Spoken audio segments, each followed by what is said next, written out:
Bismillahirrahmanirrahim. Innal hamdalillah nahmaduhu wa nasta'inuhu wa nastaghfiruh wa na'udzu billahi min shururi anfusina wa min sayyiati a'malina. Man yahdihillahu fala mudilla lahu wa man yudlil fala hadiya lahu. Asyhadu an la ilaha illallah wahdahu la syarika lahu wa asyhadu anna Muhammadan abduhu wa rasuluh. يا أيها الذين آمنوا اتقوا الله حق تقاته ولا تموتن إلا وأنتم مسلمون يا أيها الناس اتقوا ربكم الذي خلقكم من نفس واحدة وخلق منها زوجها وبث منهما رجالا كثيرا ونساء واتقوا الله الذي تساءلون به وأرحم إن الله كان عليكم رقيبا يا أيها الذين آمنوا اتقوا الله وقولوا قولا سديدا يصلح لكم أعمالكم ويغفر لكم ذنوبكم ومن يطع الله ورسوله فقد فاز فوزا عظيما أما بعد فإن خير الكلام كلام الله وأحسن هدي هدي محمد صلى الله عليه وآله وصحبه وسلم وشر الأمور محدثاتها وكل محدثة بدعة وكل بدعة ضلالة وكل ضلالة في النار أو كما قال. Assalamualaikum warahmatullahi wabarakatuh. Alhamdulillah, segala puji bagi Allah Rabbul Alamin, Tuhan yang telah menciptakan seluruh makhluknya, yang muslim, yang belum muslim, yang halal, yang dah haram. Kesemua itu adalah kejadian Allah Rabbul Alamin. Selawat dan salam atas Nabi kita Muhammad sallallahu alaihi wasallam yang diutuskan oleh Allah untuk semua bangsa dan semua kaum sebagai pembawa rahmat kepada alamin, sebagaimana Allah berfirman, wa ma arsalnaka illa rahmatan lil alamin. Ya Muhammad, tidak kami utuskan engkau melainkan untuk membawa rahmat kepada alam semesta ini. Yang saya hormati Tuan Imam Masjid, pengurusi masjid, timbalan Tuan Imam, para ahli-ahli jawatan, kepada ahli-ahli jawatan kuasa Masjid Qarwa, dan para ustaz-ustaz yang telah banyak membimbing jemaah-jemaah di sini, para ustazah juga. Ada saudara saya Ustaz Luqman, ada yang saya lihat wajahnya, dan juga para kaum bapak-bapak dan ibu-ibu muslimin dan muslimat rahimakumullah. Pertama sekali kita ingin juga mengajak diri kita dan semua jemaah supaya jangan lupa mensyukuri nikmat Allah Rabbul Alamin, yang mana kita masih diberi kesempatan untuk mengikut kuliah-kuliah agama yang berlandaskan Quran, wahyu Allah, bukan pendapat dan pandangan dan sunnah Nabi Muhammad sallallahu alaihi wa alihi wa sahbihi wasallam. Sebagai mukaddimah saya, dalam 2 bulan yang lalu telah kita diundang untuk 5 buah negara dalam rangka memberi nasihat, bimbingan, dalam rangka memberi galakan pada masyarakat umat Islam di negara-negara yang minoriti Muslim, ya, minoriti Muslim, dan juga negara yang majority Muslim. Di antara negara yang majority Muslim, yang paling banyak 100% Muslim ialah Maldives, negara Maldives. Dan kita pun baru pulang lebih kurang 2 minggu yang lalu dari Maldives. Di negara-negara yang majority juga Muslim, Pakistan. Di negara yang minority Muslim, Taiwan. Itu minority Muslim. Yang saya baru balik 3 hari lalu dari Jepun, itu juga minority Muslim. Dan juga Melbourne, Australia, minority Muslim. Dalam suasana orang Islam yang hidup di negara yang minoriti, sering ditanya kepada kita, bagaimana sikap kita orang Islam yang tinggal di negara minoriti Muslim. Bagus, soalan-soalan yang relevan, ya, yang sangat penting untuk diketahui oleh Muslim yang tinggal di negara minoriti Muslim. Minoriti Muslim artinya orang Islam sedikit, majority tidak Muslim. Jawaban kita para jemaah muslimin dan muslimat sebagai orang Islam, bila kita sentuh urusan agama, kita jangan lupa, bila kita sentuh urusan agama, kita kena kenal dan terima hakikatnya agama bukan milik kita. Itu milik Allah. Inna dina indallah al-Islam. Agama yang sah di sisi Allah adalah Islam. Kemudian Islam ini satu-satu agama yang Allah sendiri telah berfirman. Ini agama Allah. Jadi Allah ceritakan pada kita tentang kedudukan agamanya. Allah berfirman, "Al-yawma akmaltu lakum dinakum wa atmamtu 'alaikum ni'mati wa raditu lakumul Islam dinan." Di sini Allah ceritakan pada kita bahawa agama Islam ini telah Allah sempurnakan. Allah berfirman, "Al-yawma akmaltu lakum dinakum." Today I perfected my religion for you. Ini penting supaya kita orang yang beragama, kita kena faham agama kita, supaya kita tahu cara untuk beragama. Masalah yang timbul di kalangan masyarakat umat Islam, di Muslim minority atau Muslim majority itu, ialah kerana ramai orang tidak tahu cara beragama, tapi sudah beragama, tapi cara beragama dia keliru. Jadi Allah berfirman, hari ini erti 1400 tahun dulu Allah sendiri telah sempurnakan agamanya untuk kita. Bukan kita yang buat agama, Allah punya, dia yang menentukan. Wa atmamtu alaikum ni'mati, dan dia telah cukupkan apa juga keperluan kita di dunia ini sampai di akhirat. Dah cukup. Benda yang sempurna dan cukup artinya benda yang tidak boleh dicampur tangan oleh sesiapa. Tak boleh diubah, tak boleh ditambah, tak boleh dikurang. Itu maksud benda yang telah lengkap, sempurna. Inilah Allah berfirman, wa raditu lakumul Islam dinan. Islam ini yang Allah redha. Bukan Islam yang kita faham. Islam yang Allah tentukan, itu saja yang dia redha. Selain dari itu Allah beritahu, wa may yabtaghi ghairal Islam dinan fala yuqbala min wa huwa fil akhirati minal khasirin. Siapa yang cari selain apa yang Allah tentukan, Allah tak terima. Kerana bukan dari dia. Yang dari dia terima, yang bukan dari dia tak akan terima. Nah, sekarang kita lihat. Waktu saya di Maldives, ini adalah program yang dianjurkan oleh Kementerian Agama Maldives.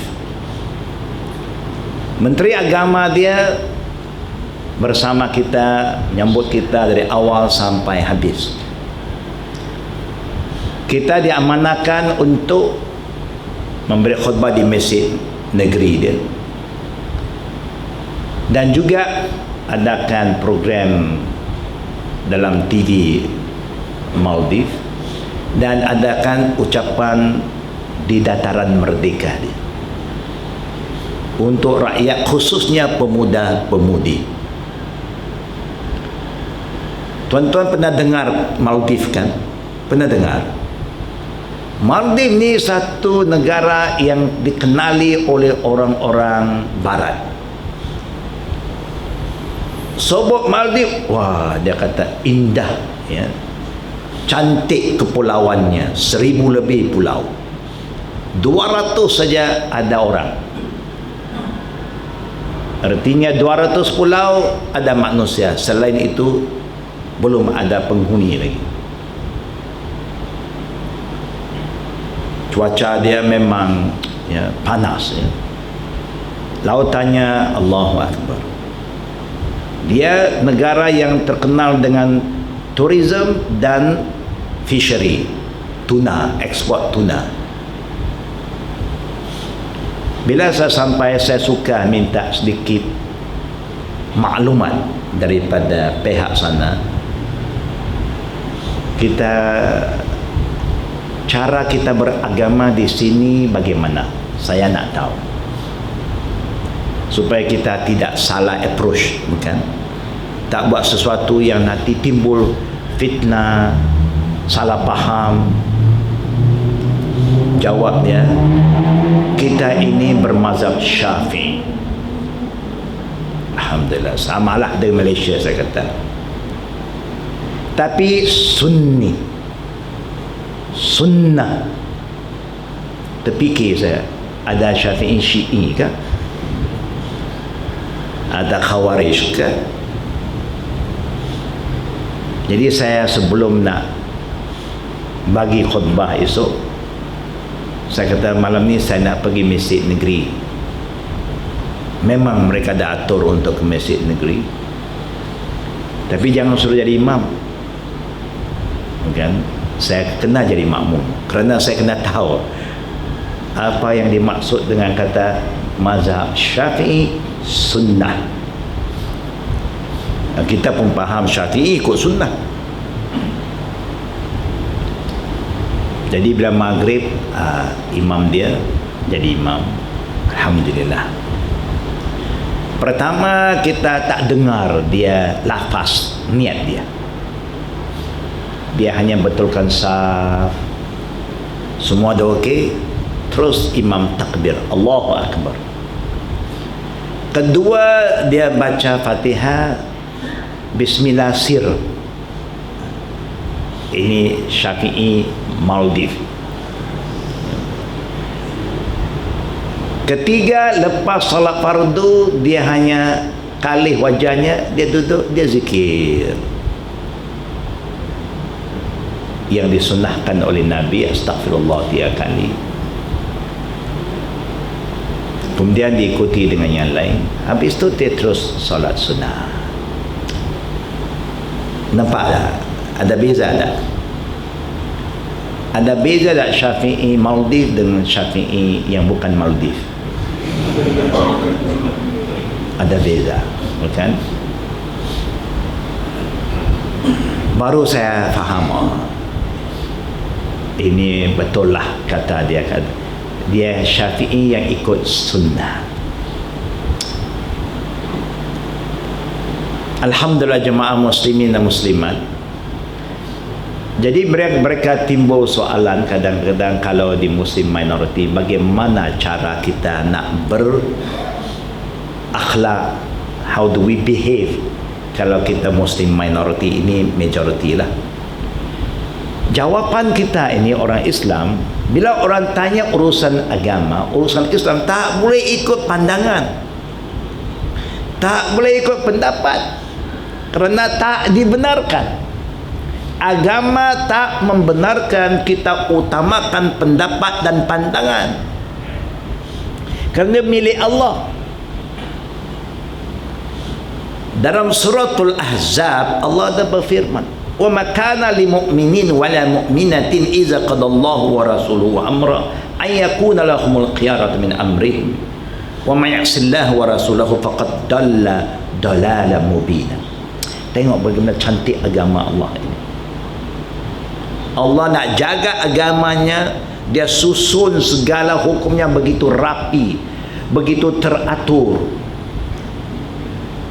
Allah beritahu tidak boleh, tidak dibenarkan, tidak sepatutnya lelaki yang mengaku beriman pada Allah dan wanita yang mengaku beriman pada Allah, bila Allah tentukan sesuatu hukumnya, bila Rasulullah telah tentukan satu hukumnya, dia tak mau ikut.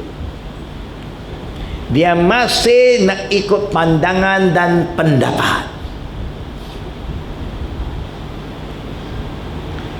Bila dia tak mau ikut, dia terima pandangan pendapat, maka kata Allah, dia telah derhaka kepada Allah dan derhaka kepada Nabi Muhammad sallallahu alaihi wasallam.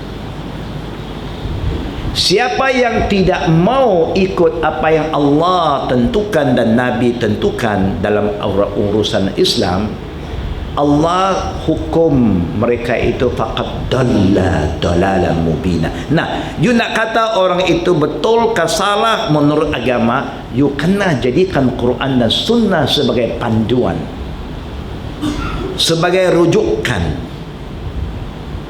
Nak kata dia sesat, siapa yang tahu dia sesat dan sesat? Allah. Kalau Allah, mesti ada dalil dari Allah. Contohnya, satu doa yang kita selalu minta kepada Allah, sudah 1000 kali kita minta, tapi 1000 kali sampai hari ini tak faham. Minta sudah, tapi tak ikut apa yang kita minta. Setiap kali bila kita nak salat, muslimin dan muslimat, imma farduka sunnatka, kita semua diwajibkan baca suratul Fatihah, betul tidak? Pada amnya, betul tak betul? Artinya seseorang yang mau mendirikan salat fardu atau sunat tak mau baca Fatihah, sah tidak? Sah tidak? Susah nak jawabnya. Memang tak sah. Siapa kata tak sah? Siapa kata tak sah? Saya, tuan-tuan, tuk guru, tuk imam. Ini solat itu Allah yang suruh. Kalau Allah tak suruh solat, jangan solat. Penat saya. Kenapa kita solat? Kerana Allah suruh kita solat. Aqimus solat, dirikan solat, semua itu kita solat. Kemudian Allah suruh kita ikut siapa? Allah suruh kita ikut siapa? Ikut orang ramai. Ini seronok kan? Ikut orang ramai. Orang ramai buat begitu, tak apa, kita pun setuju. Kita pun nak senang beragama ini. Kalau agama suruh ikut orang ramai, ikutlah. Betul, memang betul, pasal Allah suruh. Kebetulan pula jumpa sepotong ayat. Ayat ini mungkin kita semua dah hafal pun. Ini terdapat di dalam suratul An'am, Al-An'am 116 117. Allah berfirman, wa in tuti' aktsara man fil ard yudilluka an sabilillah. Allah beritahu, bukan saya. Allah berfirman, sekiranya kamu ikut kebanyakan manusia di bumi Allah, majority sesatkan engkau dari jalanku, maka perkataan mengatakan ikut majority itu salah. Kerana Allah kata tak boleh ikut. Kalau Allah kata ikut majority, alhamdulillah, siapa yang ikut majority dia betul. Kebetulan kita kata ikut orang ramai, ikut majority. Allah pula berfirman, kalau kamu ikut kebanyakan orang di bumi Allah, dia sesatkan kamu dari jalan aku. Tengok cara ya. Allah bila suruh kita beragama, dia tunjuk adab-adab cara beragama. Tak boleh ikut suka hati. Majority bukan reference kita. Reference kita ialah qala Allah wa qala Rasulullah. Tidak ada siapa boleh jadi Muslim tanpa asyhadu an la ilaha illallah wa asyhadu anna Muhammadar Rasulullah. Betul tak betul? Tak boleh kita jadi Muslim tanpa kalimatain syahadah itu. Dengan Allah dulu, dengan Rasul kemudian. Kenapa you buat begitu? Saya ikut tok nenek. Kalau ada Quran kata ikut tok nenek, ikut tok nenek, betul. Itu cara mudah saja beragama. Terdapat dalam surah Al-Baqarah pada ayat 170 Allah berfirman, wa iza qila lahum ittabi'u ma anzalallah qalu bal nattabi'u ma alfayna alaihi aba'ana awalau kana aba'uhum la yaqilun syai'an wa la yahtadun. Allah turunkan ayat ini. Kalau engkau ajak mereka ikut apa yang Allah wahyukan, apa yang Allah turunkan, ada sekumpulan manusia akan jawab, nak kami ikut tok nenek kami. Memang kalau Allah kata ikut tok nenek, ikutlah.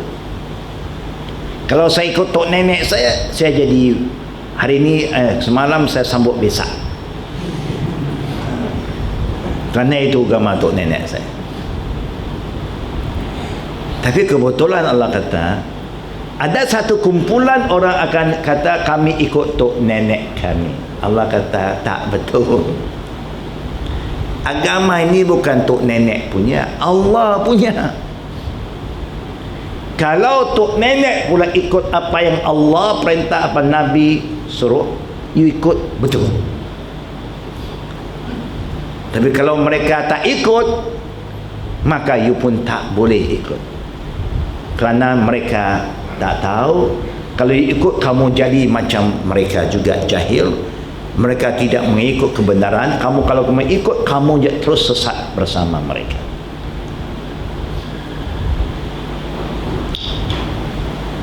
Saya ikut ulama. Cantik. Ulama cakap begitu, banyak ulama cakap begitu, takkan dia salah. Saya ikut tu imam sini, tu imam, takkan imam salah. Turun lagi ayat Allah.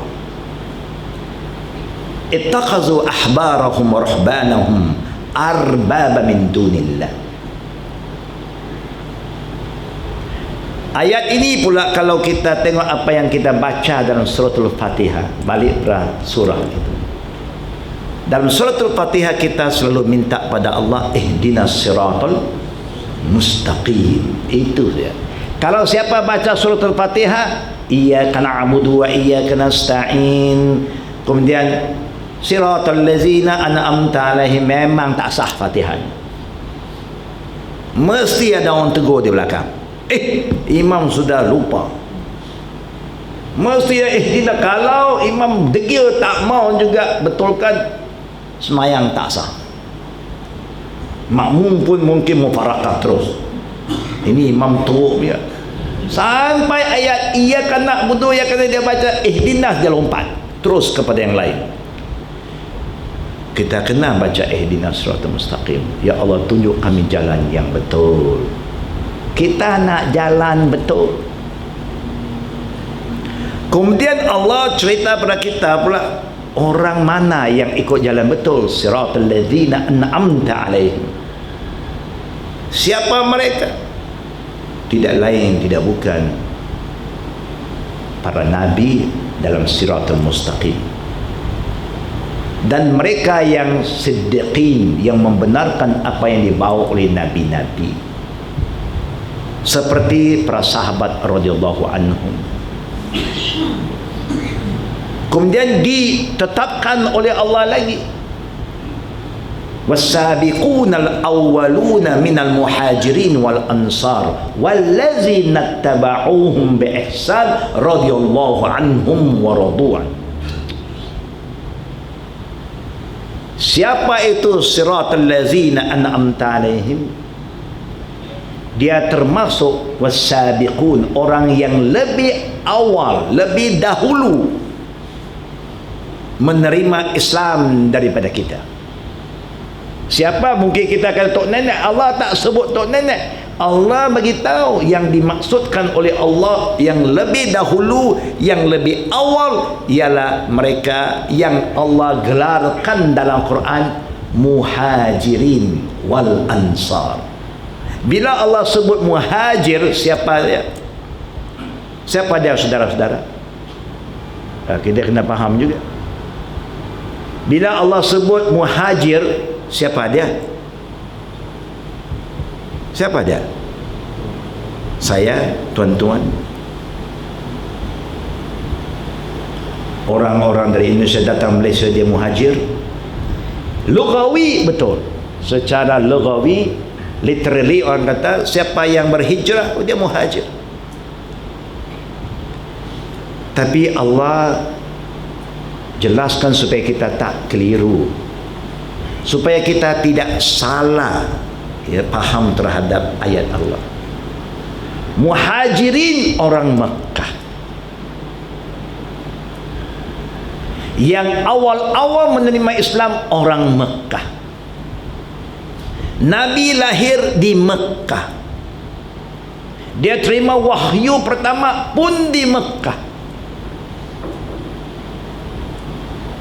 Allah berkata orang itu wal ansar, kemudian kedua orang Ansar. Siapa orang Ansar?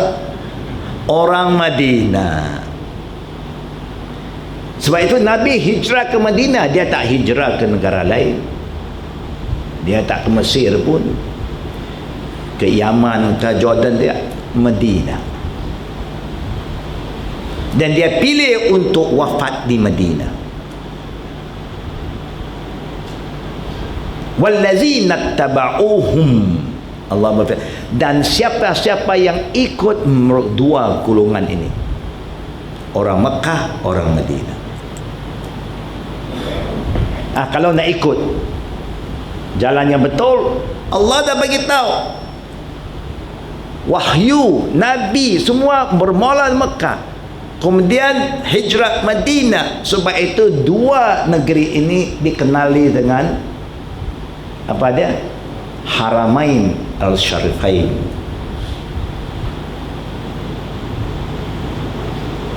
Tapi kalau kita suruh orang ikutlah Islam ala Mekah, ala Madinah, oh tak boleh. Itu lain macam punya. Kita nak ikut ala mana? Umumnya kita ikut ala mana, tuan-tuan? Ini cara nak beragama, kita nak tahu itu. Kita umumnya ikut agama ala mana?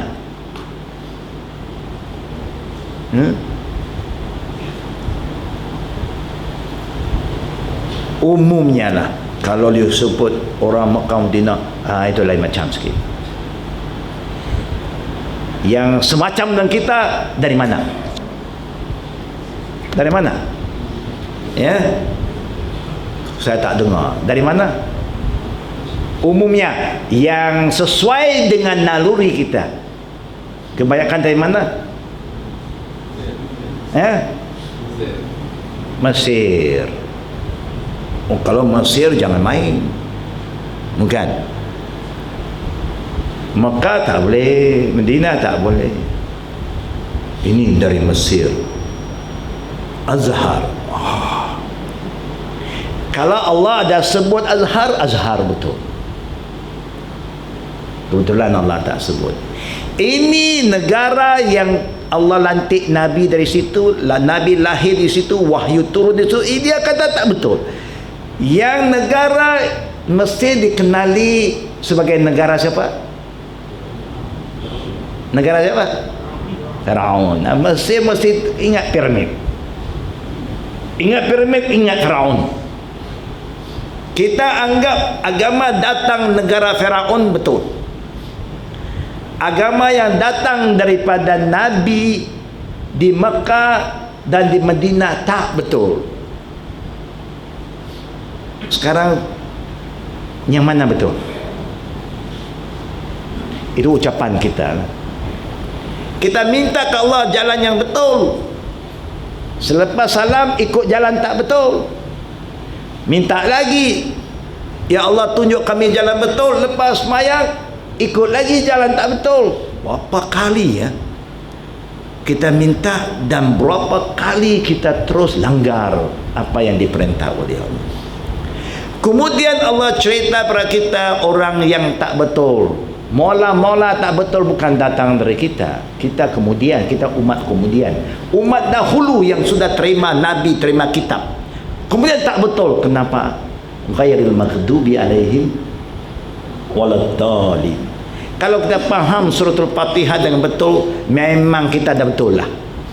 Tapi sampai hari ini Fatihah kita belajar, alhamdulillah, kenal huruf, kemudian kita hafal, baca dengan tajwidnya, dengan semua lagunya, taranumnya, semua hebat, tapi tak ikut sampai hari ini. Kenapa Allah sebut ghairil maghdubi alaihim? Mereka-mereka yang Allah murka dan orang sesat. Bila Allah sebut murka dan sesat, Allah tak cerita orang yang musyrikin, tidak. You baca dalam Quran, dalam hadis, yang dinamakan orang yang dimurka dan sesat oleh Allah umumnya adalah ahli kitab. Bukan orang yang tak ada agama, orang yang sudah ada agama, sudah ada kitab. Kemudian Allah murka, Allah kata sesat. Kenapa? Kerana mereka tidak lagi mengikut kitab mereka. Mereka tidak ikut lagi apa yang dibawa oleh Nabi mereka. Kita pun ada kitab, ada Nabi, tak mau ikut, kita jadi macam mereka. Sebab itu bila turun ayat ittaqazu ahbarahum wa ruhbanahum arbama min dunillah, ada orang yang Nasara ahli kitab yang telah masuk Islam kata, ya Rasulullah, kami tak sembah imam kami tak sembah padri-padri kami, pendeta kami, rahban kami. Lalu Nabi tanya, kalau Tuhan kata halal, imam kamu kata haram, yang mana kamu ikut? Ikut imam. Kamu sembahlah imam kami. Agama ini bukan imam punya, bukan ulama punya. Kalau ulama berkata, menyampaikan ilmu berasaskan wahyu dan Nabi, sabda Nabi, alhamdulillah ikut dia betul. Itu ulama warisul anbiya, pewaris Nabi. Tapi kalau ada juga orang yang mengaku diri ulama, Nabi sebut ini, dia sebut selain daripada itu. Kemudian Allah berfirman kata ini haram, dia tak mengatakan haram. Satu benda yang saya nak cerita, riba halal ke haram? Riba halal ke haram? Alhamdulillah. Siapa yang kata riba haram? Siapa? Allah yang kata. Allah yang mengharamkan riba. Wa uhilla lakumul bai'a wa harrama 'alaikum al-riba. Riba haram, yang halal niaga. Tapi orang yang buat niaga riba ini, dia kata riba pun niaga juga. Duit cari duit. Betul juga. Tapi kenapa yang Allah kata riba haram? Mesti ada sebab. Negara-negara yang hidup sistem riba memang susah akhirnya. Dan sistem ini bukan baru. Bila diturunkan ayat itu bukan artinya akan berlaku, sudah berlaku. Allah bagi amaran, jangan lagi kamu ikut, jangan teruskan sistem itu. Kita teruskan sistem sampai hari ini. Sehingga kita kata, apa nak buat? Tak boleh hidup tanpa riba. Betul tak betul? Kita terikut tak? Sangkut tak dengan riba? Sangkut juga. Allah dah kata jangan, kita buat juga. Masalah kalau kita terpaksa, itu Tapi dalam hukum hakam mesti ditegaskan haram, haram, haram. Tak boleh didiamkan. Bila kita boleh bebas daripada riba, kita doa kepada Allah. Mungkin sekarang tak mampu kerana tidak ada suatu badil, suatu benda yang baru. Tidak ada pilihan.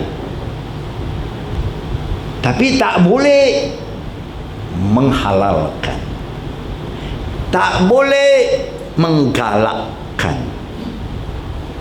Apakah kita hidup dalam keadaan darurat sekarang? Kalau you kaji bab ini, ibu-ibu dan bapa, ini bukan masalah fiqhiyah, bukan masalah fiqhiyah. Orang keliru, ini masalah fiqah, ini tak penting, ini cabang-cabang, renting-renting. Astaghfirullahaladzim. Kalau you tanya mereka, kenapa kamu kata kamu tak boleh bebas dari sistem ini? Terpaksa. Siapa paksa? Siapa pernah datang mereka kata, kalau you tak ambil loan, saya tembak engkau? Adakah alung-alung paksa kita pinjam duit dia? Dia kempen saja. Bukan. Dia letakkan sini telefon, number telefon, merata dia advertise sampai tiang-tiang signboard semua pun hilang. Jahatnya dia letak number telefon. Ini tak payah apa, cagaran pun tak payah banyak cerita. You datang 20,000, 10,000, senang dia bagi. Dia tak pernah paksa pun. Bila you dah ambil, you tak bayar, dia paksa. You tak boleh kata terpaksa. Bila you yakin tak ada pilihan lain, kalau tanpa dia kita mati. Ini masalah akidah. Hidup mati kita bukan kerana sistem itu. Kita hidup kerana Allah, mati kerana Allah. Yuhyi wa yumit. Oh, nanti ekonomi akan lemah. Rezeki datang dari siapa, tuan-tuan? Rezeki datang daripada barat, dari timur? Tak ada. Ini akidah. Akidah mengajar kita Allahu Razzaq, yang memberi rezeki Allah. Hanya you usaha lebih, saya kasih. Tapi Allah bagi, you masih orang kata apa? Rasuah lagi, rasuah sini, rasuah sana, korupsi sini. Mana cukup? Memang tak cukup. Kerajaan manapun kalau ada korupsi, dia mesti hancur. Sebagai contoh lah, kan? Allah beritahu dia yang memberi rezeki. Yarzuqu may yasha. Dia beri rezeki siapa yang dia kehendak. Tengok, dia beritahu bukan kehendak kita, dia kehendak. Kalau orang Cina rajin bekerja, kerja kuat, Allah bagi dia. Sebab itu dia maju. Jepun pun banyak bekerja dengan dia, sistem dia ikut, Allah pun bagi, maju. Alhamdulillah. Mana yang usaha Allah bagi, itu kehendak Allah. Kita pula banyak doa saja. Usaha korang doa kuat, doa Allah lebih panjang dari semayang. Tak dapatlah. Kalau doa tu dapat, tak payah kerja lah, kan? Kalau semua doa dapat, tak membangunlah negara kita. Kebetulan Allah mau kita usaha, orang itu usaha dia dapat. Allah janji pula kepada kita, wa may yattaqillaha yaj'al lahu makhraja wa yarzuqhu min haitsu la yahtasib. Itu tanda apa? Masuk Isya dari 2 minit. Allah janji dan Allah tak pernah mungkir janji. La tukhliful mi'ad. Janji Allah memang benar dan tepat. Satu dari janji Allah, in tansurullah yansurukum. Kalau kamu benar-benar memperjuangkan, mempertahankan agama Allah, Allah pasti membantu kamu. Ini janji Allah. Wa yuthabbit aqdamakum. Allah tetapkan pendirian kamu, insya-Allah selamat dunia, selamat di akhirat. Kemudian pula Allah bagi tahu, siapa yang bertakwa kepada Allah, yakin pada Allah, Allah yang tahu hidup kita penuh dengan ujian, dengan cabaran, dengan masalah. Dia berfirman, wa may yattaqillaha yaj'al lahu makhraja. Siapa yang bertakwa pada Allah, yakin pada apa yang Allah tentukan, apa yang Allah berfirman, apa yang Allah suruh you buat, apa yang dia larang you tinggal, Allah bagi tahu apa masalah yang kamu ada, saya akan tunjuk jalan untuk kamu selesai masalah kamu. Tak payah tengok barat ke timur ke, ikut barat ke, ikut Allah pun sudah cukup. Dia yang Khaliq, yang mencipta. Dia yang maha melihat, maha mengetahui. Semua itu hak Allah. Dia tahu apa yang terbaik untuk kita. Ikut saja. Ikut. Tak mau ikut. Kemudian Allah bagi tahu, wa yarzuqhu min haitsu la yahtasib. Allah akan bagi kekayaan kepada kita dari jalan-jalan kita tak terpikir. Pasal dia itu yang memberi rezeki. Hak dia. Yang penting kita yakin. Jemaah muslimin dan muslimat. Ya, sudah 2 minit. Kita bagi laluan untuk azan isya, kemudian kita sambung sikit lagi insya Allah.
Allahumma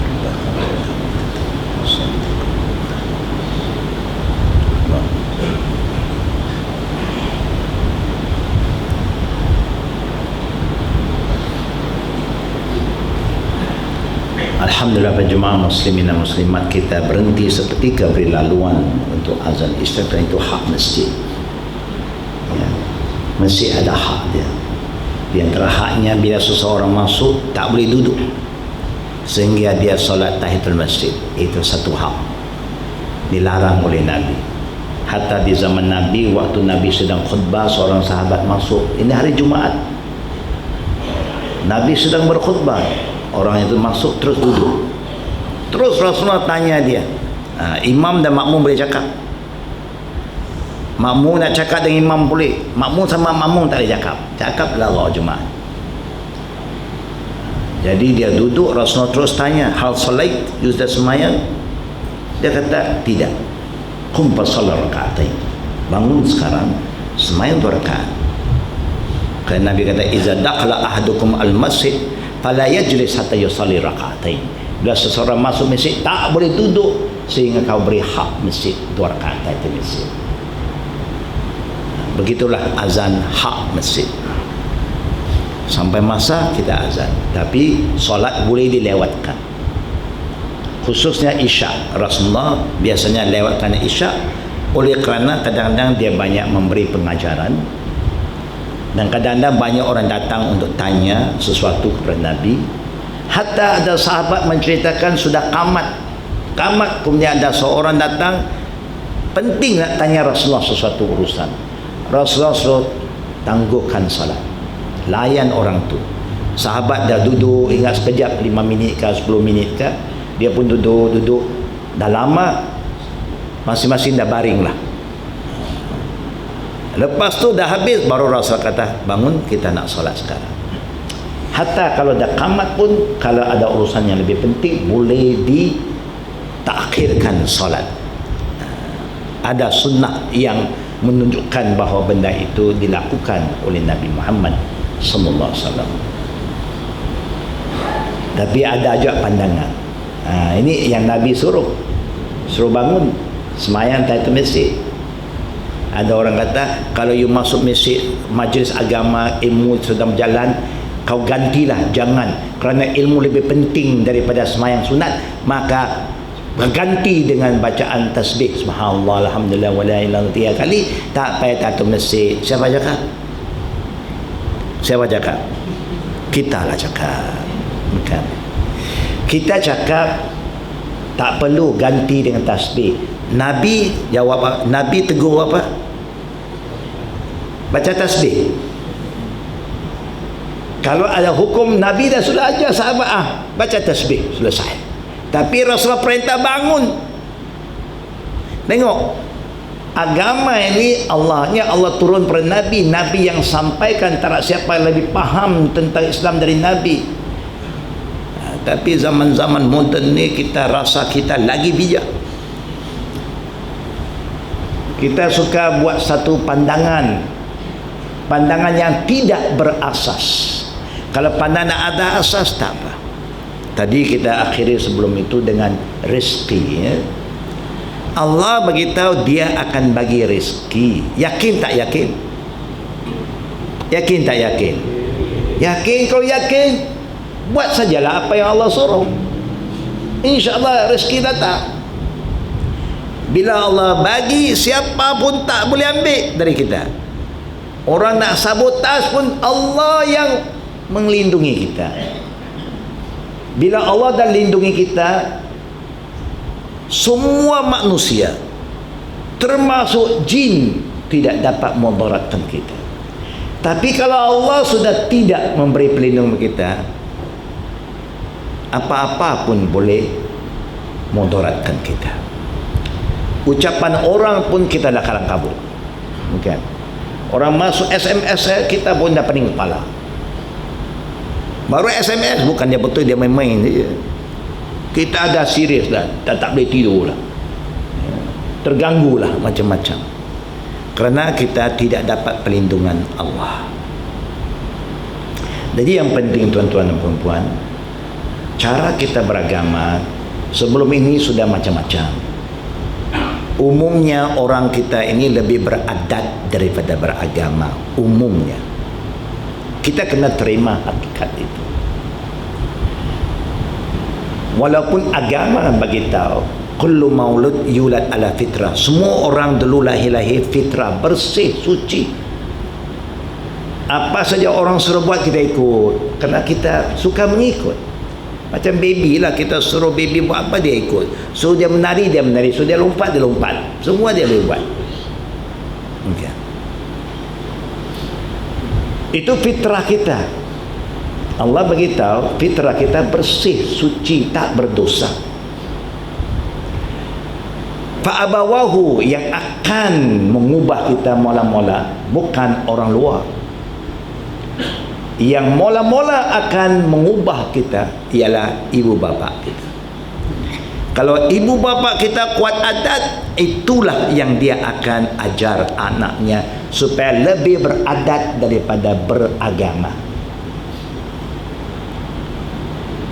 Kalau guru kita ini orang yang kerial, itulah yang dia akan tarbiahkan anak supaya jadi macam dia. Kalau bapa engineer, dia mau anak engineer. Kalau boleh cucu pun engineer, dikawinkan dengan menantu engineer kalau boleh, supaya mudah.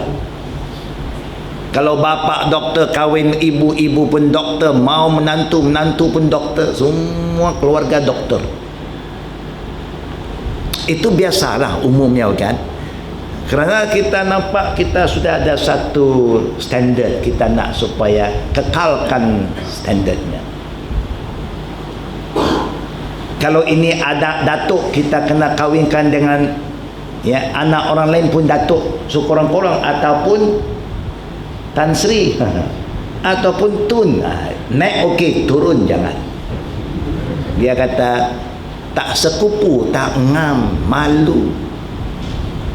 Bukan, biasanya begitulah. Itu yang Nabi kata, yang akan mengubah keadaan anak mula-mula ibu bapa. Kalau ibu bapa ahli muzik, memang dia mula menyanyi, berkenalan pun di tempat menyanyi, akhirnya sama-sama pun menyanyi. Ini nyanyian keluarga dia kata. Jadi dia pun mungkin akan dedahkan anak dia untuk menyanyi. Itu biasa. Jangan salahkan orang lain. Mula-mula you kena tanya, apa you mau daripada anak kamu? Mau anak kamu beriman atau tidak? Itu kamu yang menentukan. Bila anak dah besar, alhamdulillah, kita mulai dapat berfikir. Waktu itulah kita mulai buat keputusan. Mak bapak lah tak mau kontrol kita. Waktu itu suasana luar main peranan. Itu yang Nabi kata, al-mar'u ala dini khalili falyanzur ahadukum man yukhalil. Cara hidup seseorang yang telah dewasa banyak ikut suasananya, kawannya. Kalau kawannya baik, mudah-mudahan dia baik. Kita kebetulan kawan memang kalang kabut punya. Pulau Pinang punya kawan semua memang pening-pening selalu. Layak buruk nombor satu. Bukan. Kita tahu kita pun bukanlah jauh sangat. Lahir di Kulim, besar di Pulau Pinang. Jadi kita tahulah kan, kalau Pulau Pinang jangan main. You nak layak buruk, you mesti kalah punya. Kebetulan suasana kita begitu. Bukan. Tapi itu dulu. Nabi pun bagi tahu, kullu bani Adam qatta'un, semua anak cucu Adam bila dah dewasa berdosa. Ghaflah. Buat banyak benda yang tak betul, tak ikut agama, ikut nafsu. Allah tahu, Nabi pun terima hakikat itu. Sebab itu kata semua anak cucu Adam bila dah akhir balik banyak dosa. Wa khair qatta'in tawabun. Kemudian Nabi bagi tahu Allah suka orang-orang yang telah berdosa kalau dia bertaubat. Kalau dia bertaubat, Allahu Akbar. Allah sayang. Allah tak benci terus. Dia hanya benci terus kalau kita terus melawan dia. Tapi kalau tidak, kita dah sedar. Alhamdulillah sekarang kita tengok pemuda pun dah banyak balik ke masjid. Syukur. Dulu time saya di sini, saya tahu, saya mengajar juga di madrasah di tengah-tengah kampung ini. Mungkin anak-anak yang saya ajar sekarang sudah jadi mak dan bapak lah. Alhamdulillah. Generasi yang ada dalam kuliah saya di Kuala Lumpur sekarang, di markas kita, 3 generasi. Daripada mak bapak dia, akhirnya mak bapak dah kahwin, dapat anak-anak pula datang, lepas itu anak pun dapat pula anak, cucu pula datang. 3 generasi. Alhamdulillah. Kita pun banyak dosa kerana cara kita beragama dulu ikut orang ramai, ikut pendapat, taklid buta. Betul tak kita suka mengikut? Kalau taklid buta itu betul, elok, alhamdulillah, semua kita jadi taklid buta. Tak payah fikir, sudah ikut saja. Bukan? Kalau agama kata boleh, ikut. Semua orang kata kita mesti taklid. Kalaulah agama kata boleh taklid, kita pun taklid. No problem. Saya selalu kata, tunjuk dalil suruh taklid, saya taklid. Kebetulan pula dalam surah Isra ayat 36 Allah kata tak boleh. Allah larang. Wa ma taqfu ma laysa laka bihi ilm inna sam'a wal basara wal fuad kullu ulaika kana anhu mas'ula. Masya Allah, masalah kita semua ya jemaah, Allah dah tahulah perangai kita. Sebelum you nak berdalil-dalil, dia dah bagi jawapan dah. Jangan lagi berhujah dengan Allah. You nak suruh taklid, Allah kata tak boleh buat sesuatu, cakap sesuatu tentang agama Allah tanpa ilmu. Kerana pendengaran kamu, penglihatan kamu, hati-hati kamu akan ditanya Allah. Bukan, kita mesti beragama bukan secara taklid, secara ittiba, mengikut dengan ilmu. Kerana Allah perintah kita dengan ilmu. Itu penting. Cantik Islam tu, indah Islam tu, kalau kita ikut cara yang Allah suruh kita ikut. Barulah Maldives ke, Japan ke, Taiwan ke, Islam sama. Sekarang sana ada Syafi'i tapi sunnah. Bukan, Syafi'i lain suka bid'ah. Dah beza dah. Imam Syafi'i pun anti bid'ah, tapi pengikutnya suka bid'ah. Kemudian pengikut dia kata kita ikut Syafi'i. Takkah kita buat fitnah kepada imam kita? Imam pun suruh ikut sunnah. Pernah jumpa satu hadis, ucapan khabar Syafi'i kata ikut bid'ah. Ada? Ikut sunnah, ikut Quran sunnah ada. Imam Syafi'i berkata, la takhtalifu hukmullah thumma hukm rasul bal huwa lazim ala kulli hal. Tak boleh buat sesuatu yang bercanggah dengan hukum Allah dan hukum yang disunnahkan oleh Nabi. Bahkan kedua ini adalah wajib untuk kita jadikan ikutan.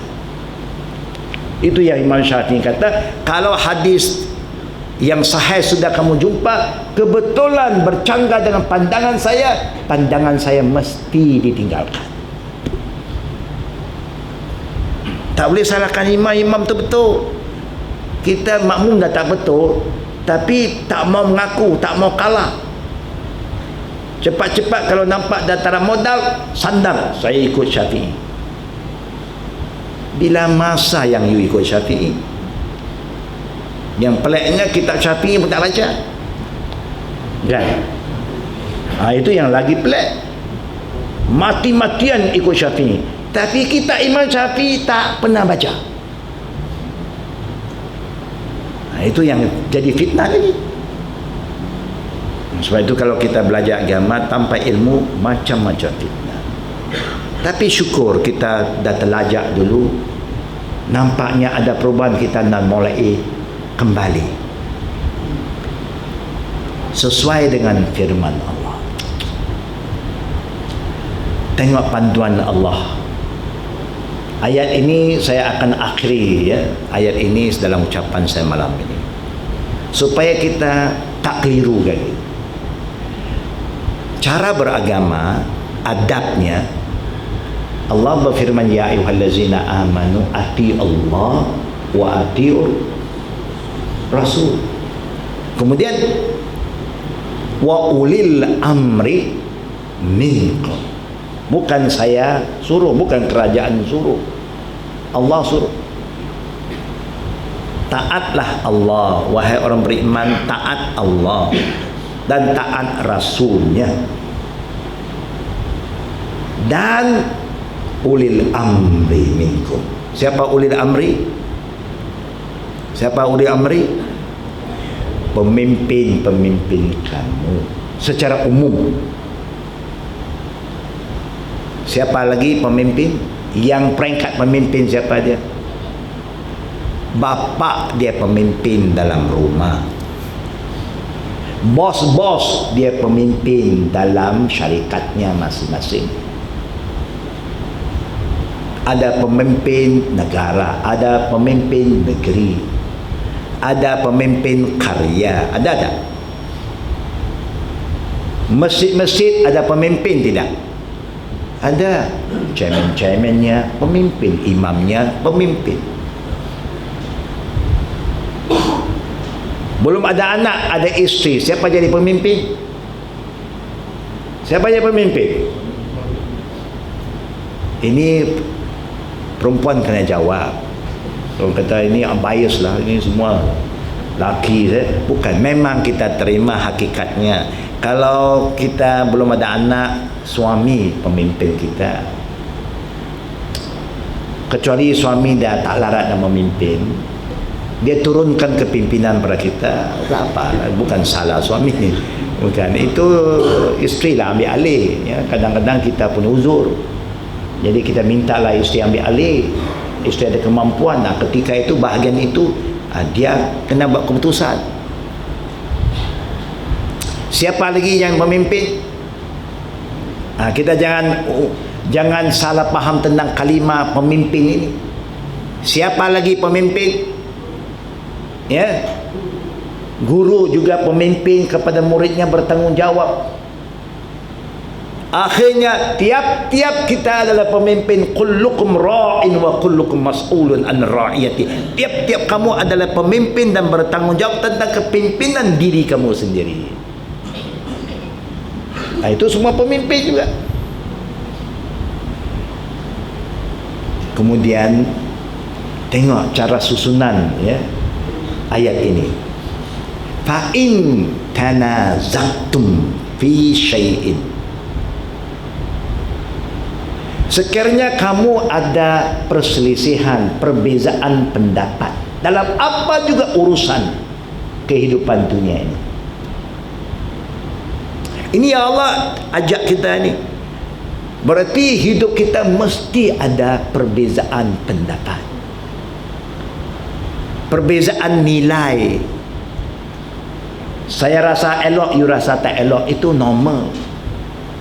Berbezalah pendapat, pandangan, nilai. Wujud Allah dah bagi tahu, fa in tanazaqtum fi syai'in. Bila kamu dah berselisih dalam sesuatu urusan, berbeza pendapat dalam apa-apa urusan, apa yang Allah perintah selepas ayat itu? Farudduhu ilallahi wa rasul. Terus Allah perintah kita, kamu mesti kembali kepada Allah, bukan kembali kepada masyarakat, bukan kembali kepada majoriti, bukan kembali kepada tok nenek, Bukan kembali kepada tok guru lagi. Tak. Yang berbeza ni tok guru sekarang. Tok guru kata begini, tok guru kata berbeza. Maka Allah kata kembali kepada Quran, kepada Allah dan wa rasul dan sunnah nabinya. Berhenti di situ, tak sambung lagi. Mula ada ulil amri minkum fa in tanaza'tum fi syai'in farudduhu ila Allah wa rasul. Stop. Pemimpin tak timbul lagi, kita tak timbul lagi, balik pada Allah dan Nabi, bukan kepada saya betul, dia betul. Tak. Kita semua kena tunduk, terima apa yang diputuskan Allah dan Rasulnya. Kerana yang datang dari Allah tetap betul, tak akan berubah. Hukum Allah tak pernah berubah sejak dulu sampai sekarang, sampai hari kiamat tak berubah. Manusia selalu berubah. Apa yang Nabi telah sabda, hukumnya tak akan berubah. Kalau ikut pandangan memang berubah. Hari ini you tanya pandangan saya bagaimana ustaz ini, saya cakap begini kerana suasana hari ini begini, ikut saya. Esok you tanya saya berubah lagi. Itu semalam, hari ini lain, kan? Itu biasalah, itu manusia, kan? Tanya pula isteri kita, you sayang saya lagi tak? Semalam saya sayang lah, hari ini dah. Hari ini tu ingat bila nak cerai. You banyak problem gitu. You tu mengaku tak mau buat, buat lagi. Tu cakap sorry, masih lagi buat. Kan? Contohnya mesti berubah. Tapi hukum Allah dan hukum Nabi tak berubah. In kuntum tu'minuna billahi yaumil akhir. Kalau kamu benar-benar beriman pada Allah dan hari akhirat, itulah keputusan kamu dalam beragama. Bila ada berbeza pendapat, pandangan, jangan layan lagi pendapat. Terus cepat tengok apa yang Allah berfirman, apa Nabi bersabda. Contohnya ya, suami isteri. Kalau kita bergaduh lah, suami kata A, isteri kata B. Kalau biasanya lah orang biasa, lama-lama isteri tak dengar cakap kita, apa kita buat? Kita guna kuasa veto. Apa kuasa veto kita? Apa kuasa veto kita? Kuasa veto kita, the boss is always right. Aku bos tau, aku suami, aku laki engkau. Kau isteri, faham tak isteri? Ya. Aku yang bagi nafkah, aku yang bagi mas kahwin, bukan you yang kasih mas kahwin. Betul juga. Jadi isteri pun terimalah, tapi hati tak puas. Ego ni, suami aku ni ego kuat. Isteri ada ego tak? Ada juga. Jangan kata tak ada ego. Kita punya ego pun luar biasa juga. Ya. Tapi kalau suami isteri dah bergaduh, berbeza pendapat, sama-sama tunduk. Mari, wahai suamiku, kita tengok apa yang Allah berfirman dan Nabi bersabda tentang isu ini. Selesai tak? Bukan kata bos right, Allah right, Rasul right. Bos boleh right, boleh wrong. Akhirnya siapa yang untung? Kalau sama-sama kembali pada Quran dan Sunnah, dua-dua untung. Win-win, bukan satu win satu lose, tak ada. Dua-dua untung kerana dua-dua ikut apa yang Allah perintah.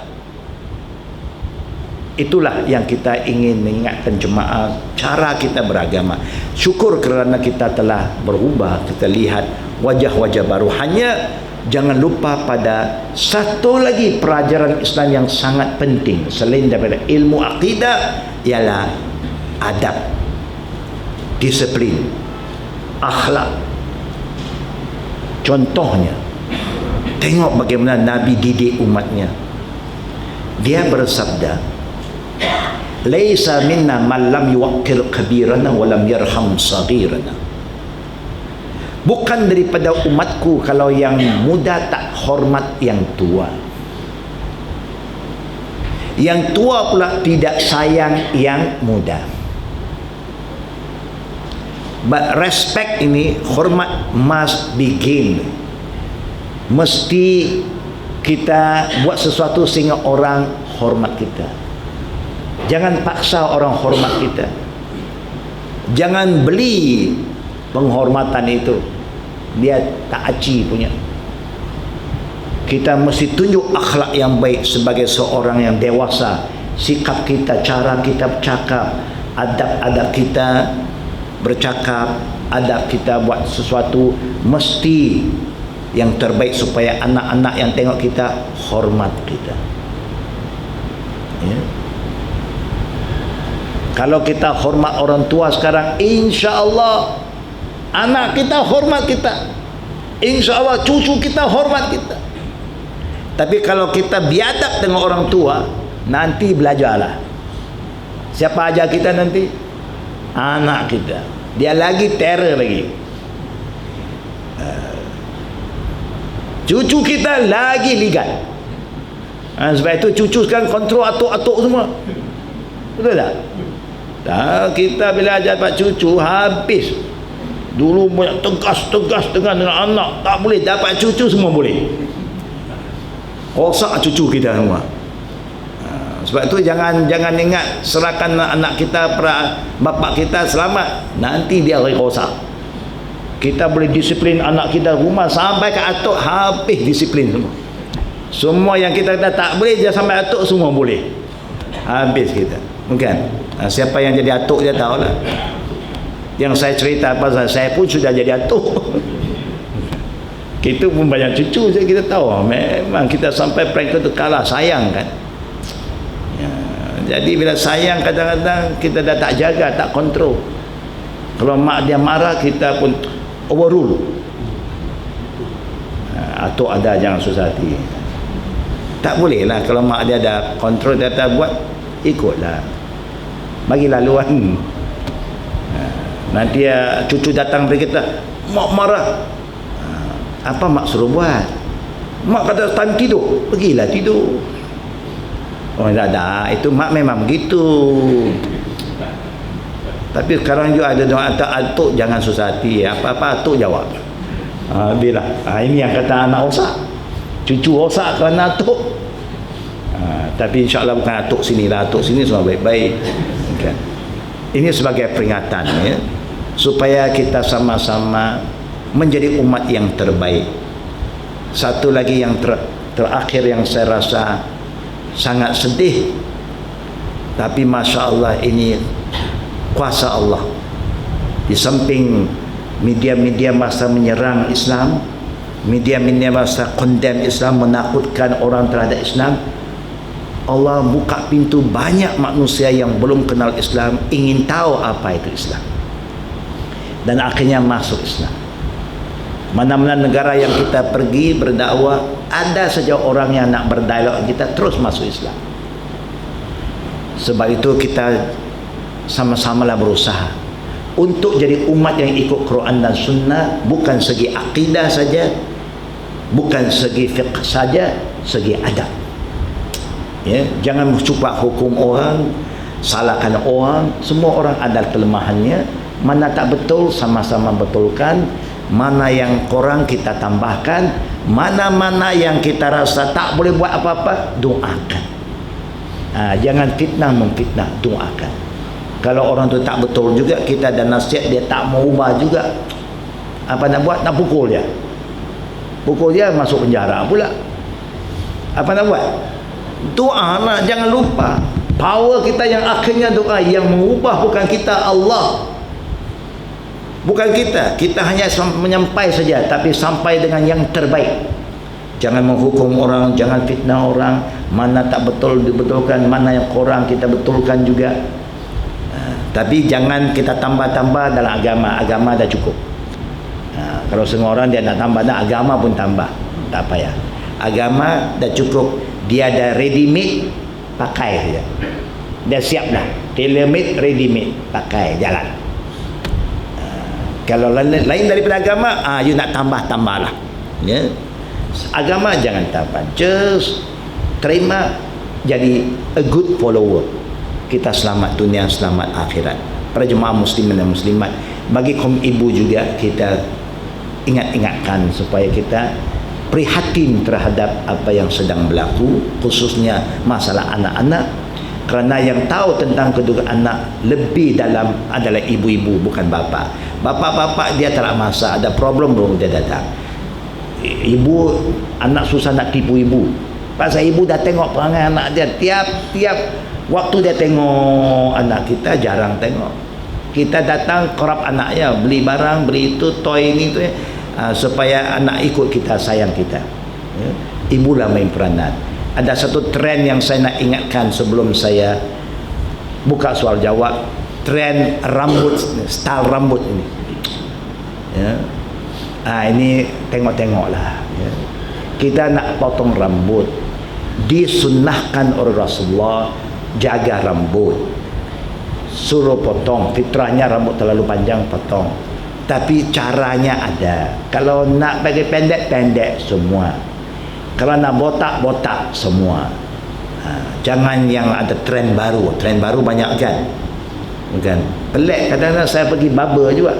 Kemudian ada yang bapa bawa anak ni. Dia ajar pula barber, kata, ini kanan pendek, kiri pendek, tengah-tengah bagi dia. Dia ada trend dia kan. Jadi yang suruh bapa. Kita ingat anak yang pilih, rupa-rupa bapa yang pilih, supaya anak itu nampak macam porcupine. You anak, ini kepala manusia, bukan kepala binatang. Bukan. Ini contohlah, jaga-jagalah. Kita rasa kesian tengok ya, kepala-kepala kita ini kalau dah luar begitu, dalam lagi teruk. Bukan, luar dah begitu, dalam lagi tu, tak tahulah apa yang dia fikir. Bukan. Itu perlu kita hati-hati ya. Sebagai maklumat tambahan,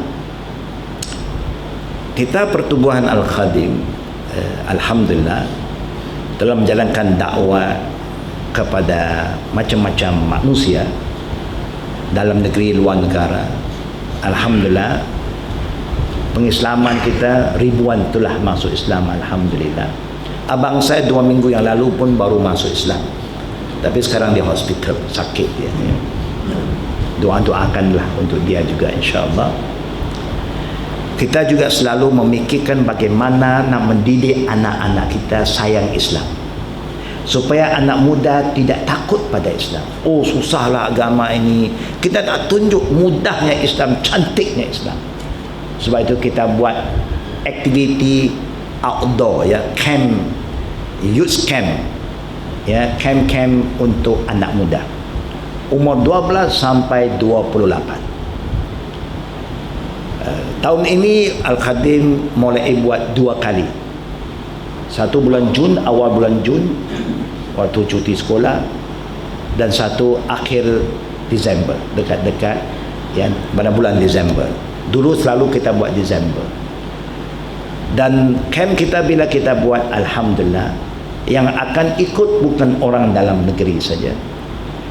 Kita kadang-kadang ada 10 orang daripada Pakistan, 5 orang dari China, 3 orang daripada Oman, 6 orang dari Fiji, 6 orang daripada Australia, ada daripada Uzbekistan, ada daripada Sudan. Banyak camp kita memang camp yang berbentuk international. Dan camp ini kita buat ya, tahun ini kita buat 2, satu di Taman Negara bulan 6 ini, yang satu lagi bulan 12 kita buat di Johor. Yang mana dalam camp ini kita akan didik supaya anak-anak kita ini ada semangat kepimpinan, adanya ya semangat berjemaah, supaya mereka belajar hidup berjemaah dengan suasana yang Allah redha, ikut Quran dan Sunnah. Dan kalau siapa ada anak-anak yang nak hantar luar negara belajar, hubungilah kita. Kita banyak kawan-kawan di luar negara, supaya anak kita tidak terasing, supaya anak kita dapat berhubung dengan orang Islam di mana dia pergi, yang mengikut Quran dan Sunnah, tak sesat nanti. Kalau tidak, kita takut anak kita hantar dengan baik, nanti dia balik dia berubah.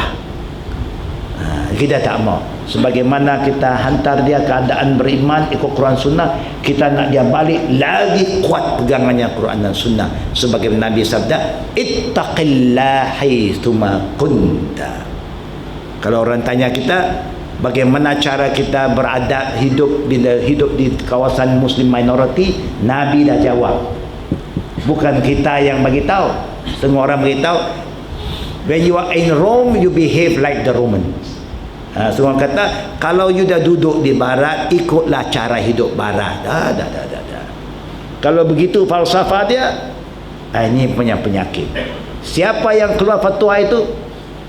Siapa yang keluar fatwa yang baru kata kalau you ada di negara itu, kita kena ikutlah cara hidup sana. Siapa yang ikut? Tahu siapa? Tak tahu ya. Bukan ulama dari Mekah, bukan ulama dari Madinah, bukan ulama dari Yaman, bukan ulama daripada Jordan, ulama daripada Azhar. Pernah keluar fatwa itu. Bila orang tanya tentang hijab, kita orang muslimat yang pakai tutup aurat di negara yang tak mengizinkan, bagaimana? Dia kata kita boleh tidak berhijab mengikut keadaan negara itu. Mana hak kita? Mana hak kita sebagai seorang Islam? Ini pakaian Allah yang tentukan, bukan kita yang pilih. Kita hormat hak orang lain. Kenapa orang lain tak hormat hak kita? Yang kata human right, di mananya human right? Double standard. Kita kena perjuangkan hak kita. Kalau kita sendiri tak jaga hak kita, siapa nak jaga hak kita? Bukan? Kita agama kata la ikrah fid din, tak ada paksaan. Tapi kita kena berdakwah. Kalau dia terima, alhamdulillah. Tak terima, kita doa. Yang bagi hidayah Allah, bukan kita. Dan kalau dia tetap pilih apa yang dia pilih, lakum dinukum waliyadin, you ada cara you, teruskan. Kalau itulah pilihan you, kita ada cara kita teruskan cara kita. Jangan kita ikut dia. Sepatutnya dia ikut kita, kita ikut dia pula sekarang. Ini pandangan-pandangan yang mengkelirukan orang awam. Mudah-mudahan kita selamat, anak cucu kita semua selamat. Kalau ada soalan, kita buka soal jawab. Saya ingat nak habis pukul 9 tadi. Tadi sudah 9.40 dah. 20. Soalan pun banyak sangat sikit. Ya, nama tak jumpa ya.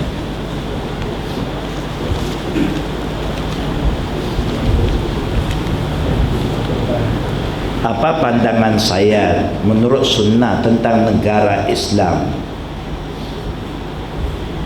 yang heboh dipaparkan dalam media? Negara Islam dipanggilkan IS kah? Wallahu a'lam bissawab. IS ni siapa dia saya pun tak kenal ya. Media ni saya tak percaya, itu saja.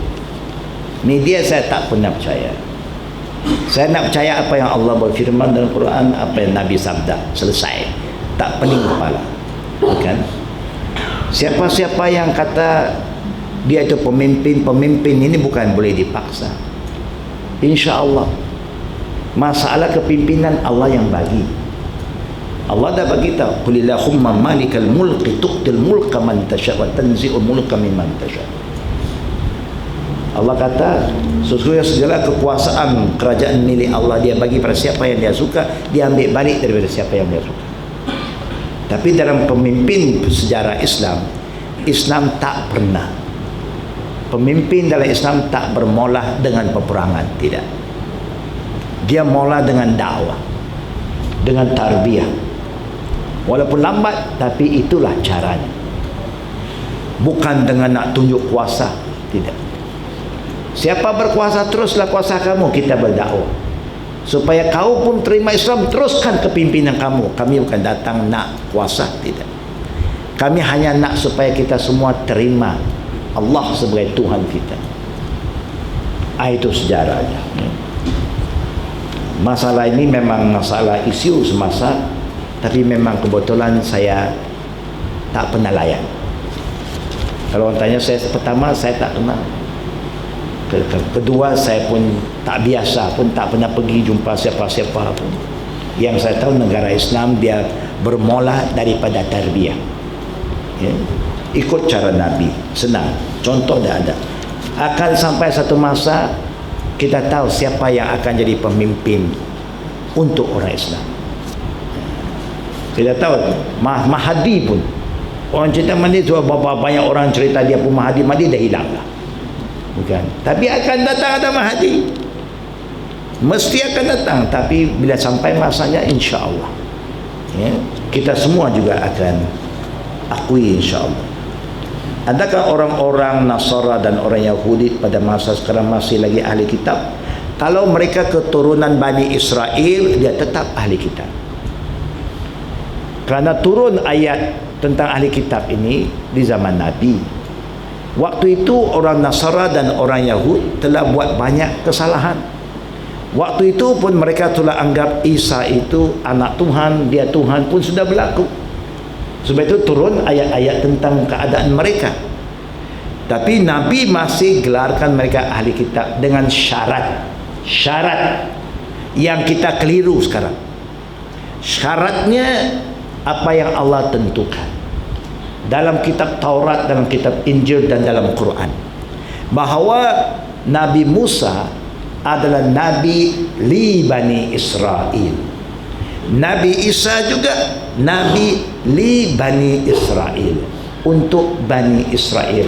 Dalam kitab Injil juga termaktub bahawa di zaman Nabi Isa, bila ada orang yang lain datang mendekati mereka, ada yang pengikut Nabi Isa nak pergi berdakwah pada mereka, Nabi Isa kata, jangan pergi kepada kumpulan lain, to the Gentile dan to the Samaritans, tetapi kita tidak diutuskan kecuali untuk the lost sheep of Israel, untuk Bani Israel. Orang ahli kitab syaratnya mesti keturunan Bani Israel. Masih ada selagi dia keturunan Bani Israel. Tapi kalau dia itu keturunan macam saya, dia kata dia pun ahli kitab, Nabi Isa pun tak terima. Pasal Nabi Isa bukan Nabi diutuskan untuk bangsa saya, untuk orang Melayu, orang India, tidak, untuk Bani Israel. Itu kita kena terima. Ya. Quran ada sebut ta'am mereka, makanan mereka, wanita mereka, kita boleh kahwin, kita boleh makan, tapi mesti dari Bani Israel. Kalau kita anggap semua pun ahli kitab, dan ini tak timbul masalah halal-halal buat apa tu.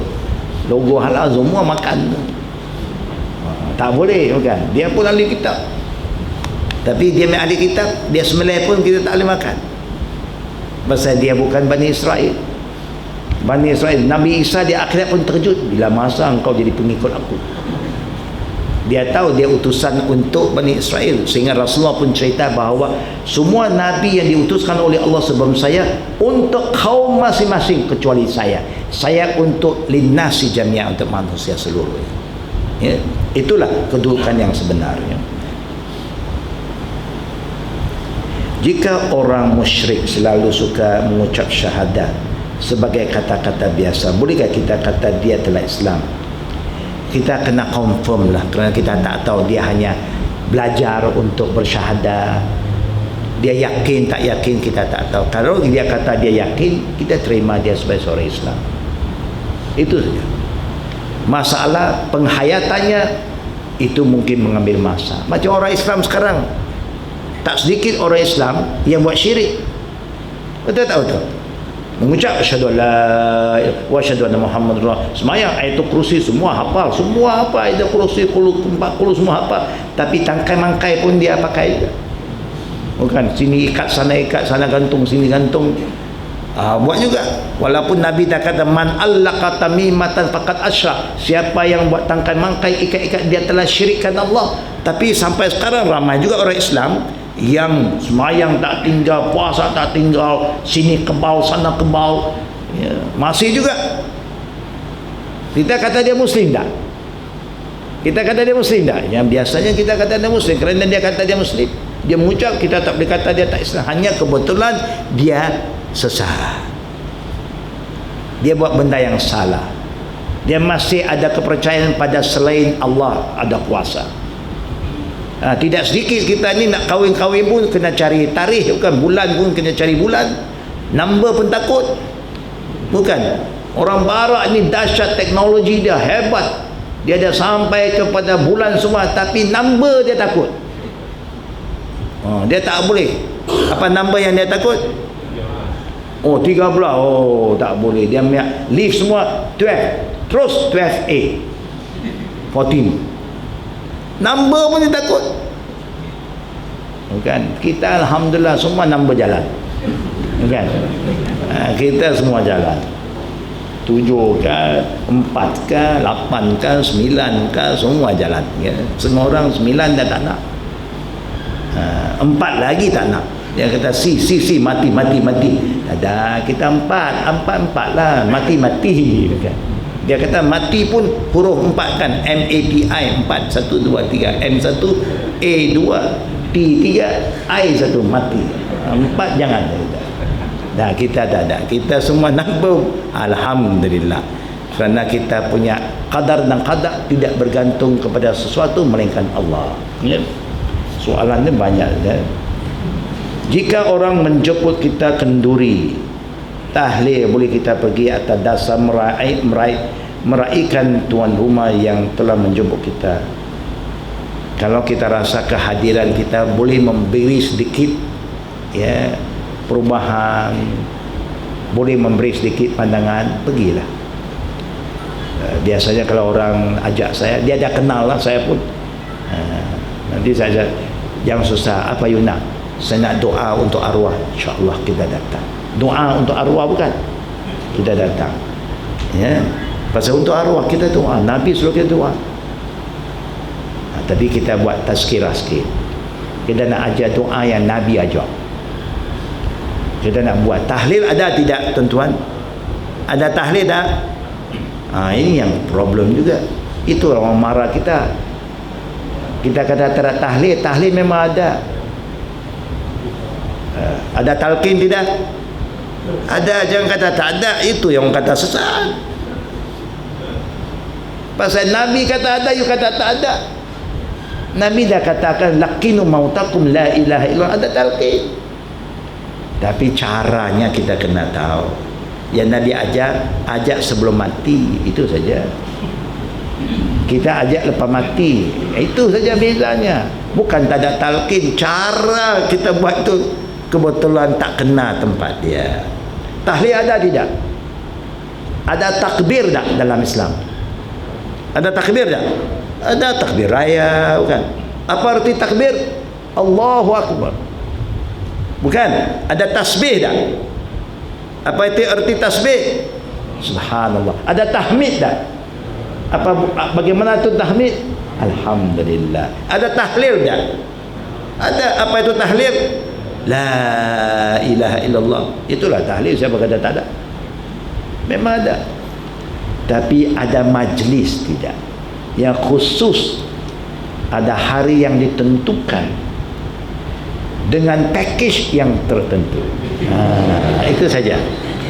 Kalau ada dari sunnah Nabi ataupun sahabat, kita ikut, no problem. Saya pun nak ikut. Apa kita nak gaduh-gaduh dengan orang? Kalau dia boleh tunjuk Nabi buat atau sahabat khulafa ar-rasyidin buat, kalau Nabi suruh kita ikut sunnati wa sunnatil khulafa ar-rasyidin, kita ikut. Takut jauh sangat. Kalau ada Syafi'i pun buat, tak apa, kita ikut. Contohlah kalau Imam Syafi'i hebat, kita hormat dia. Kalau Muhammad bin Idris buat, kita pun boleh ikut, kerana dia ulama yang muktabar. Kebetulan dia pun tak buat. Jadi siapa nak ikut sekarang? Terpulang pada pilihan kita, bukan? Kita pun tak boleh paksa. Jadi tahlil ada, talqin ada. Tapi belajarlah secara yang betul. Jangan hanya guna istilah ini, kita ikut suka hati kita, buat apa yang kita suka, tak boleh, ya. Azan bagus tak? Azan bagus tak? Kenapa semayang mayat tak azan? Kenapa semayang raya tak muazzan? Kenapa? Apa salahnya? Salahnya bila you buat benda yang tak disuruh, memang salah. Orang pandai pula. Ada larangan tak? Oh, kalau you punya agama caranya begitu, lagi sedap. Kalau dia kata, Nabi tak buat, tapi Nabi larang tak? Oh, kalau cara kita beragama begitu, lagi cantik. Pasal kita ada banyak soalan lagi. Saya sembahyang subuh esok nak buat 3 rakaat. Mana boleh? Ada larangan tak? Tak ada larangan. Mana pernah Nabi kata sembahyang subuh haram 3 rakaat. Hanya dalam perbuatan Nabi 2 rakaat. Kita buat 2 saja.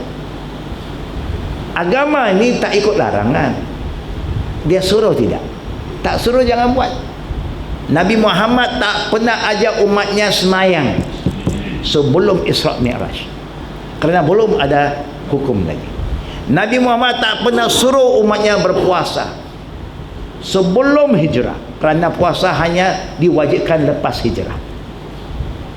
Nabi Muhammad tak suruh umatnya sembahyang Jumaat sebelum hijrah, kerana belum turun lagi hukum Jumaat. Waktu sampai ke Madinah baru adanya hukum Jumaat, baru Jumaat itu bermula.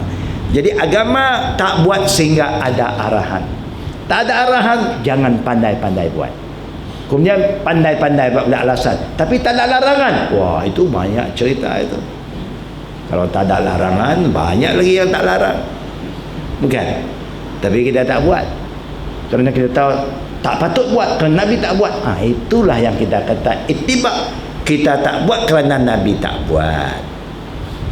Itu saja. Tak ada siapa yang lebih pandai tentang agama Islam dari Nabi.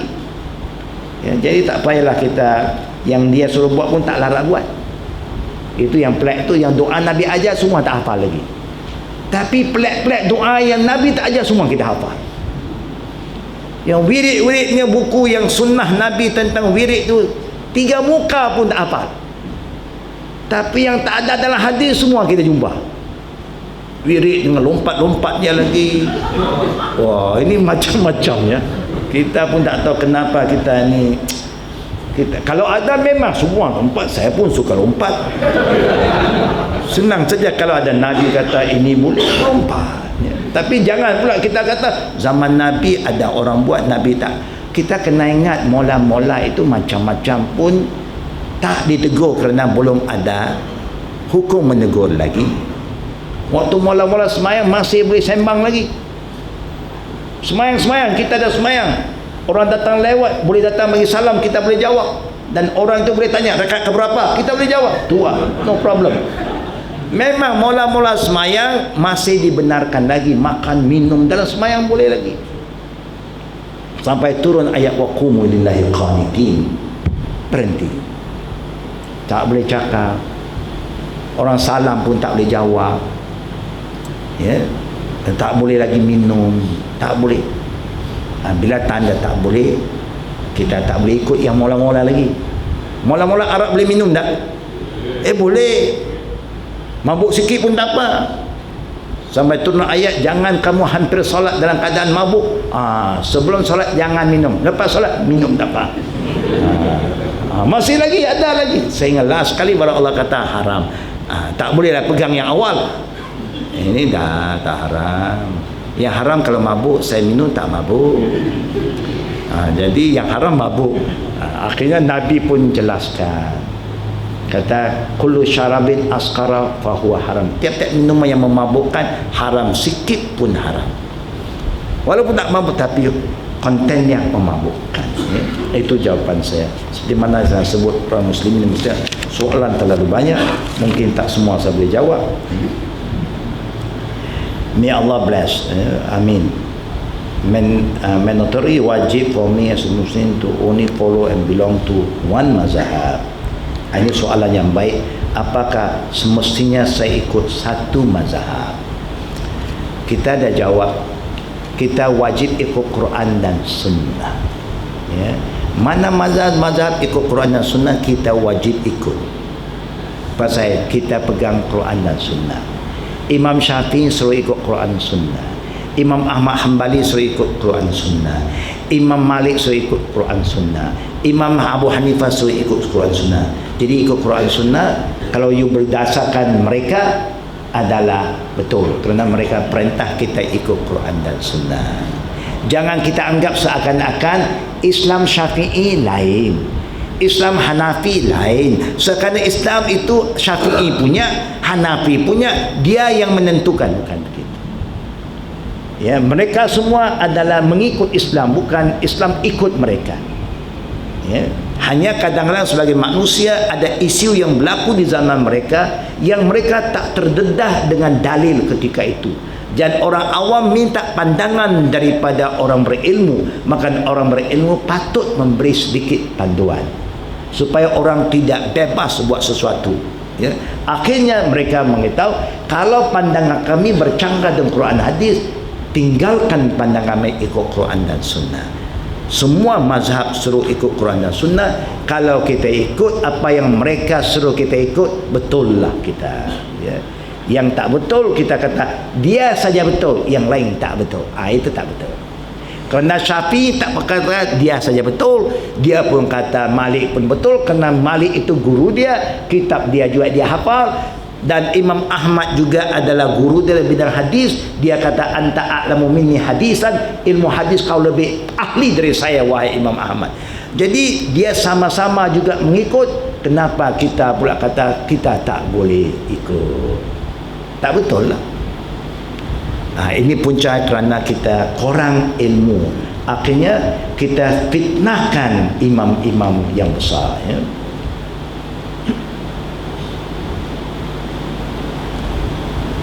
Bolehkah, ini saya dah jawab tadi. Adakah orang yang tidak mengetahui tentang Islam, tidak mendapat ilmu tentang Islam, dikira sebagai orang kafir? Allah Subhanahu wa taala berfirman, "Wa ma kunna mu'azzibina hatta nab'atha rasula." Kita tahu apa itu kafir. Kafir dari istilah bahasa, artinya seorang yang tahu mana yang betul dia sembunyikan, dia tutup kebenaran itu. Kalau orang yang memang tak tahu, Allah kata Allah tak akan azab sesiapa yang kebenaran tidak sampai pada mereka. Berarti dia hidup dalam satu suasana, tak ada orang Islam datang cerita pada dia tentang Islam, dia percaya bintang, dia percaya bulan, dia tidak akan dihukum oleh Allah di akhirat. Kecuali bila orang dah sampai pada dia, kemudian dia menolak ada alasan dia. Dia menolak kerana dia tengok orang yang cerita pada dia pun tak betul. Jadi dia tak boleh ikut. Akhirnya dia menolak. Orang yang begini, yang betul-betul tak tahu tentang Islam, bukan sengaja dia menolak, dia memang tak tahu. Ada orang cuba sampaikan, tetapi orang yang sampai pun tak betul, dia tak mau ikut. Maka Nabi Muhammad sallallahu alaihi wasallam bersabda dalam hadisnya bahawa di akhirat nanti Allah akan bagi pengadilan yang terakhir. Allah akan bagi pengadilan. Dan dia dah beritahu, "Wa ma kunna mu'azzibina hatta nab'atha rasula." Kami tak akan azab sesiapa atau mana-mana kaum sehingga kebenaran sampai pada mereka. Nabi telah diutus kepada mereka. Kalau tidak, maka Allah Subhanahu wa taala akan adili mereka di akhirat. Caranya senang saja. Itu Allah saja yang tahu. Allah akan tanya dia sesuatu. Kita umat Islam untung tahu. Masalah soalan kubur, masalah apa sudah soalan bocor. Jawapan telah dikasih. Tak boleh jawab memang problem. Bukan. Soalan dah bagi, jawapan pun dah bagi. Tak semestinya kita tak boleh jawab. Di akhirat pun Nabi bagi tahu, orang yang tak dapat kebenaran di sini, di akhirat dia dianggap fitrah. Di akhirat Allah saja yang tahu dia ini benar-benar menolakkah, tak menolakkah. Allah saja yang tahu, kita tak tahu. Akhirat Allah akan perintah dia, ujian Allah, ya. Ikut hadis Nabi, masuk ke dalam neraka. Pergi masuk neraka. Allah tunjuk dia neraka, so dia masuk. Kita kalau manusia biasa, Orang kata ini api, so kita lompat dah. Nak lompat dah. Manusia biasa lompat dah. Gila lah. Saya nak selamatkan diri daripada azab, you hantar nakkan, saya tak akan masuk. Kalau dia ikut, dia jalan, Allah masuk dia dalam syurga. Kerana dia ikut perintah Allah. Itu ujian dia. Jadi itulah jawapan saya terhadap soalan ini. Maaf jemaah, saya tahu soalan itu banyak, mungkin saya tak dapat jawab ke semuanya. Saya jawab satu yang terakhir insya-Allah. Jangan senang kafirkan orang, ya, jangan senang kafirkan orang, kerana pertama kita belum jalankan dakwah, maka adalah tidak adil terus mengkafirkan orang sebelum kita berdakwah. Nabi pernah diingatkan Allah, wa in ahadu minal musyrikin astajar fa ajirhu hatta yasma'a kalamullah thumma ablighu maqmana zalika bi annahum qaumun la ya'lamun. Kalau sekiranya kamu ada berjiran atau ada orang yang belum Islam menjadi jiran kamu, bersama kamu, minta pertolongan dari kamu, jangan berpisah dengan mereka sehingga kamu memperdengarkan kalimat Allah kepada mereka hatta yasma'a kalamullah. Selepas sudah perdengarkan Allah pada mereka, sampaikan Allah pada mereka, kalau mereka tak terima, jangan menyusahkan mereka, jangan paksa, jangan biadab pada mereka. Summa ablighu makmana, itu perintah Allah. Biarkanlah mereka dalam keadaan yang tenang, supaya dia hidup senang berjiran dengan kita, senang berkawan dengan kita, dia rasa aman bersama dengan kita. Kenapa Allah suruh begitu? Zalika bi annahum qaumun la ya'lamun. Kerana kebanyakan manusia yang tak terima kebenaran kerana dia tak tahu lagi. Dia belum tahu, kita kena sabar. Sebab itu Nabi bila dia pergi dakwah di Taif, orang baling batu. Apa yang Nabi buat? Terpaksa dia undur, rehat di bawah pohon, badan dah berdarah. Kita belum kena batu lagi, kita dah hukum orang. Ini Nabi dah kena batu, berdarah, cedera, sampai malaikat yang jaga gunung-gunung di Taif tak boleh tahan. Allah perintah menghadap Nabi, minta izin saja. Kata Nabi, hancurkan penduduk Taif, habis penduduk Taif. Tapi Nabi kata apa? Ini arahan dah ada ni, tunggu. Nah, kalau kita memang dah hancur dah. Binasakan mereka, hancur mereka, jahannam mereka. Tapi Nabi tak macam kita, rahmat, manusia penuh kasih sayang. Jawab Nabi, inni lam ub'al la'ana, inni lam ub'al la'ana, saya tidak diutuskan oleh Allah untuk mencelakakan orang, membawa kebinasaan. Walakin bu'istu da'iyan wa rahmah, saya diutuskan oleh Allah sebagai penyelamat, sebagai pendakwa, penyeru, dan membawa rahmat, kasih sayang. Lalu terus Nabi akhirkan ucapannya dengan Allahumma hdi qaum fa innahum la ya'lam. Ya Allah, berilah hidayat pada kaum aku ini kerana mereka tidak tahu siapa. Kalau tidak, bukalah pintu hati anak mereka, cucu mereka, tengok doa Nabi jauh. Dia tidak mau melihat hasil dengan segera, dia ada pandangan jauh. Akhirnya Allah kabulkan doa Nabi Muhammad sallallahu alaihi wasallam. Sekarang seluruh penduduk Taif semua Muslim. Kita dakwah tidak, doa pun tidak, bukan? Dah tak pandai dakwah, doa lah, doa pun tak mau. Duk geram kat orang, marah kat dia, ini Cina kapiak lah, ini makan balik bayar punya orang. Tengok, suka hukum orang. Dah tak boleh dakwah, tak pandai cakap, tak payah cakap. Malam-malam angkat tangan, ya Allah, bukalah pintu hati kawan-kawan kami di Malaysia ini, masyarakat Cina Malaysia, pemimpin Cina Malaysia. Doa dah, pernah doa dah? Tak kenal kan? Doa lah malam ni. Tak sebut nama sebut, tak mau sebut pun tak apa. Secara umum, pemimpin-pemimpin masyarakat Cina yang belum Islam, ya Allah bukalah pintu hati mereka. Ya, pemimpin-pemimpin India yang belum dapat dia buka. Doa lah, boleh tak? Mana tahu doa-doa kita Allah makbul. Ini duk gaduh tiap-tiap hari. Sama-sama kita lagi tak doa. Bukan.